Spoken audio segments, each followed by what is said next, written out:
ರಾಜ್ಯ ರಾಜಕಾರಣದಲ್ಲಿ ಮತ್ತೊಮ್ಮೆ ದೊಡ್ಡ ಸಂಚಲನ ಸೃಷ್ಟಿಯಾಗಿದೆ. ಬಿಜೆಪಿ ನಾಯಕ ಬಿವೈ ವಿಜಯೇಂದ್ರ ಅವರು ಮುಂಬರುವಂತಹ 2028ರ ವಿಧಾನಸಭಾ ಚುನಾವಣೆಯ ಬಗ್ಗೆ ಒಂದು ದೊಡ್ಡ ಬಾಂಬ್ ಒಂದನ್ನ ಸಿಡಿಸಿದ್ದಾರೆ. ಹೌದು, 2028ರ ಚುನಾವಣೆಯಲ್ಲಿ ಕಾಂಗ್ರೆಸ್ ಪಕ್ಷದ ಬಲ ಸಂಪೂರ್ಣವಾಗಿ ಕುಸಿದು ಅವರ ಸ್ಥಾನಗಳು ಕೇವಲ 50ರಿಂದ 60ಕ್ಕೆ ಇಳಿಯಲಿದೆ ಅಂತ ತೀವ್ರ ಚರ್ಚೆಯ ಭವಿಷ್ಯವೊಂದನ್ನ ನುಡಿದಿದ್ದಾರೆ. ಇದಕ್ಕೆ ಮುಖ್ಯ ಕಾರಣ ಏನ್ ಗೊತ್ತಾ? ಮುಖ್ಯಮಂತ್ರಿ ಸಿದ್ದರಾಮಯ್ಯನವರ ರಾಜಕೀಯ ನಿವೃತ್ತಿಯ ಮಾತುಗಳು.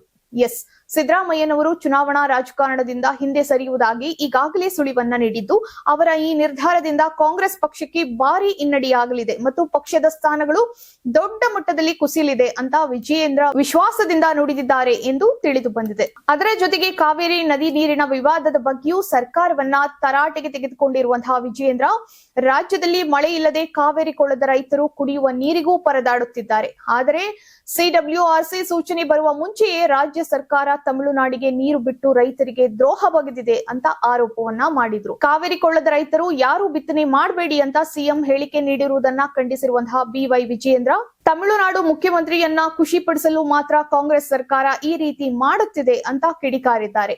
ವಕೀಲರು ಸರಿಯಾಗಿ ವಾದ ಮಂಡಿಸುವಲ್ಲಿ ವಿಫಲರಾಗಿದ್ದಾರೆ ಮತ್ತು ರಾಜ್ಯದ ವಾಸ್ತವಿಕ ಪರಿಸ್ಥಿತಿಯನ್ನ ಸಿಡಬ್ಲ್ಯೂಆರ್ಸಿಗೆ ಮನವರಿಕೆ ಮಾಡಿಕೊಡುವಲ್ಲಿ ಸರ್ಕಾರ ಸಂಪೂರ್ಣ ವಿಫಲವಾಗಿದೆ ಅಂತ ಆಕ್ರೋಶವನ್ನ ವ್ಯಕ್ತಪಡಿಸಿದ್ದಾರೆ. ಈ ಎಲ್ಲಾ ಸರ್ಕಾರದ ವೈಫಲ್ಯಗಳನ್ನ ಖಂಡಿಸಿ ಬಿಜೆಪಿ ಈಗ ರಸ್ತೆಗಿಳಿದು ಹೋರಾಟವನ್ನ ಮಾಡಲು ಸಜ್ಜಾಗಿದೆ.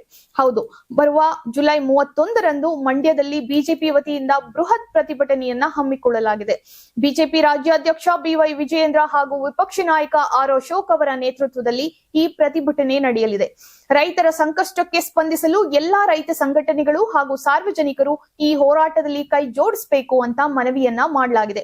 ಒಟ್ಟಿನಲ್ಲಿ ಕಾವೇರಿ ನೀರು ಮತ್ತು 2028ರ ರಾಜಕೀಯ ಲೆಕ್ಕಾಚಾರಗಳು ಈಗ ರಾಜ್ಯ ರಾಜಕಾರಣದಲ್ಲಿ ಬಿರುಗಾಳಿ ಎಬ್ಬಿಸಿವೆ ಅಂದ್ರೆ ತಪ್ಪಾಗಲ್ಲ.